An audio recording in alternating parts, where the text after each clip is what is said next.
구원, 하나님의 위대한 생각. 하나님의 집에서 심판을 시작할 때가 되었나니. 베드로전서 4장 17절. 주님의 사역자들은 구원이 하나님의 생각이지 사람의 생각이 아님을 명심해야 합니다. 그러므로 구원은 측량할 수 없는 시면과 같습니다. 구원은 하나님의 위대한 생각이지 사람의 체험이 아닙니다. 체험은 단지 구원이 우리의 의식 속으로 들어올 수 있도록 하는 통로일 뿐입니다. 절대로 체험을 선포하지 말고 그 뒤에 있는 하나님의 위대한 생각을 선포하십시오. 우리는 사람이 어떻게 지옥으로부터 구원받을 수 있으며 어떻게 도덕적으로 순결한 사람이 될 수 있는가를 선포하는 것이 아닙니다. 하나님의 복음을 전해야 합니다. 예수 그리스도의 가르침에는 언제나 심판의 요소가 담겨 있습니다. 이는 사실 하나님의 사랑의 표시입니다. 하나님께 나아오기를 힘들어하는 사람들에게 공감하지 마십시오. 그것은 하나님 탓이 아닙니다. 우리의 역할은 그들이 하나님께 나아가는 것이 왜 어려운지를 찾아내는 것이 아니라 그들에게 하나님의 진리를 그대로 제시하는 것입니다. 그러면 하나님의 영이 그들에게 무엇이 잘못된 것인지 보여주실 것입니다. 설교에서 가장 어려운 시험은 그 설교가 모든 사람들을 심판 가운데로 이끌고 오는가 하는 것입니다. 그래야만 성령이 각 사람을 만나실 수 있습니다. 만일 예수님께서 우리에게 계명을 주시되 그 계명을 지킬 수 있는 힘을 주지 못하신다면 주님은 거짓말쟁이일 것입니다.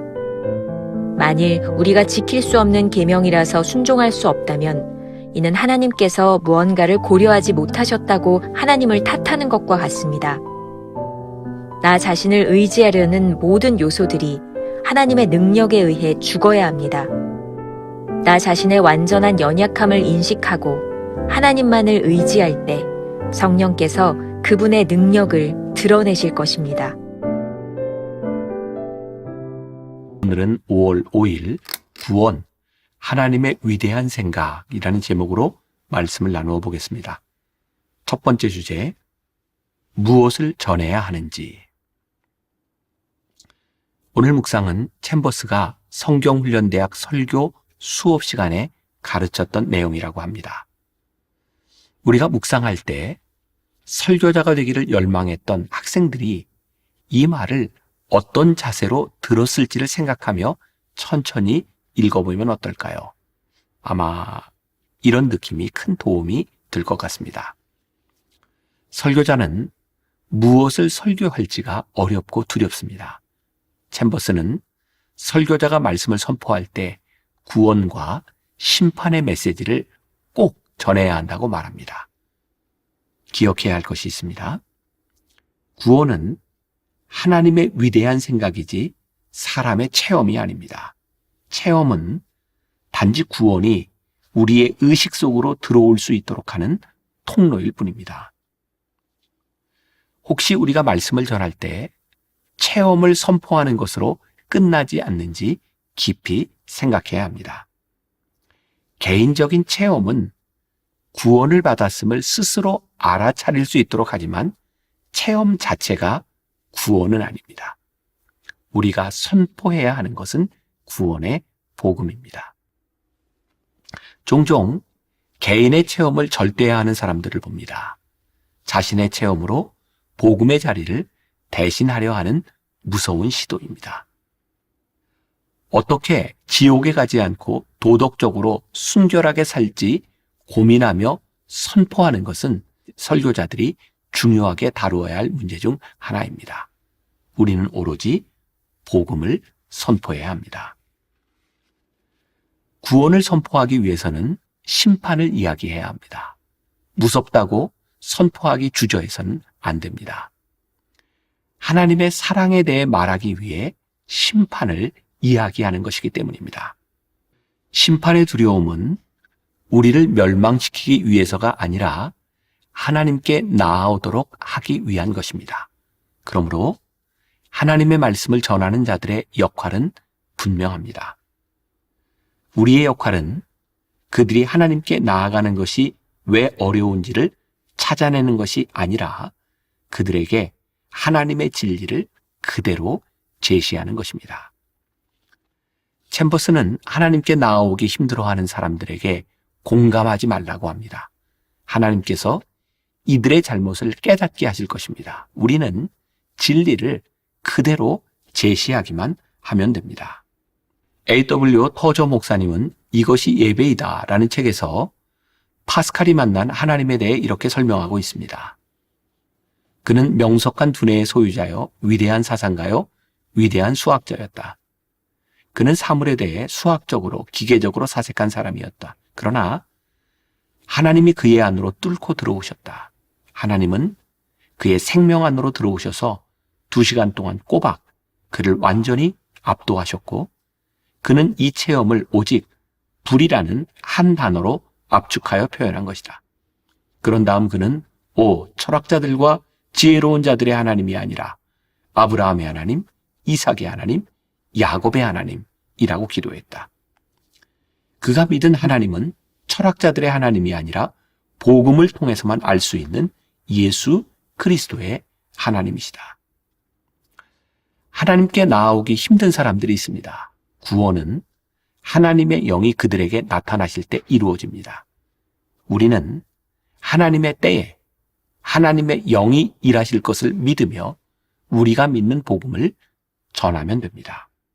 우리는 감정이나 체험이 아닌 복음 그 자체를 전해야 합니다. 두 번째 주제, 성령께서 하신다. 우리가 흔히 복음을 제시한다라고 말합니다. 무슨 의미일까요? 단순히 복음을 제시하면 복음이 역사합니다. 누군가의 잘못이 드러나는 것은 우리의 능력이 아니라 복음의 역사입니다. 죄가 드러나는 것은 성령께서 하시는 일입니다.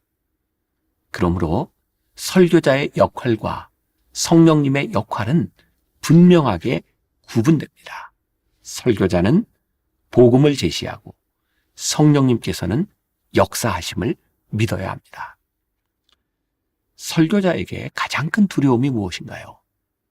지금 설교를 듣고 있는 모든 사람들을 심판의 자리까지 이끌어야 한다는 부담입니다. 그러나 염려하지 마십시오.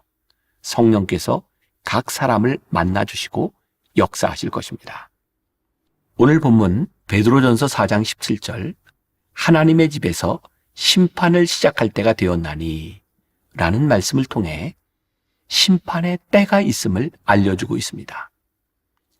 주님께서 주신 계명을 우리가 잘 지켰는지 지키지 못했는지 심판하십니다. 만일 주님께서 우리에게 계명을 지킬 힘을 주시지 않는다면 주님은 거짓말쟁이입니다. 또한 우리가 순종할 만한 능력이 없어서 계명을 지키지 못했다고 하면 이는 하나님께서 무언가 고려하지 못하셨다고 말하는 것과 같습니다. 여기서 우리가 기억해야 할 것이 있습니다. 주님은 거짓말쟁이가 아닙니다. 하나님께서 무언가 잘못 생각하고 계시다는 말도 옳지 않습니다. 이런 말들은 자신을 의지하기 때문에 나오는 불평입니다.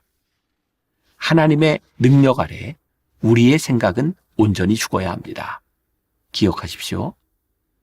나 자신의 완전한 연약함을 인식하고 하나님만을 의지할 때 성령께서 그분의 능력을 드러내실 것입니다. 진리는 단순합니다.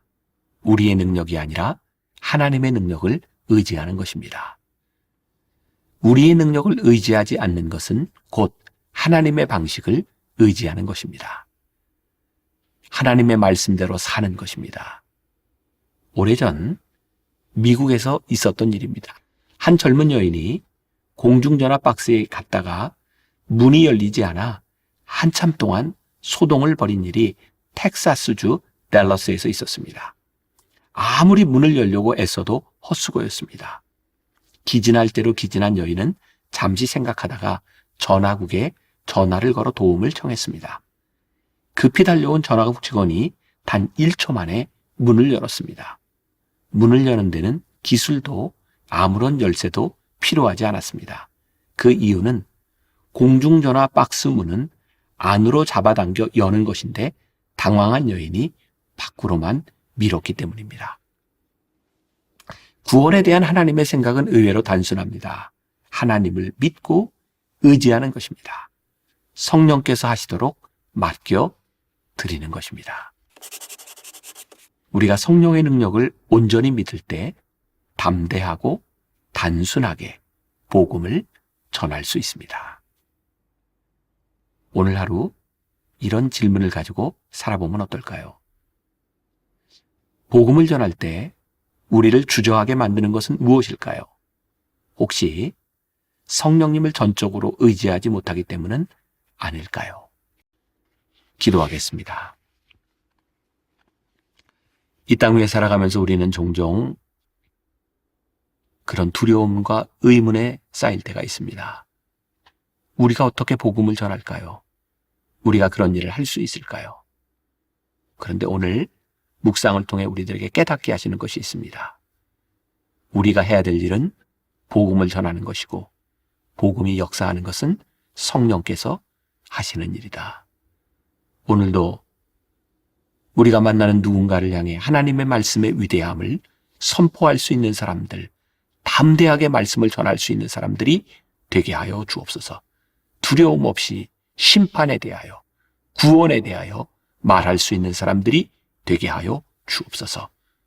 오늘 그 가운데 역사하시는 성령님의 능력을 체험하는 하루가 되게 하여 주옵소서. 예수님의 이름으로 기도했습니다.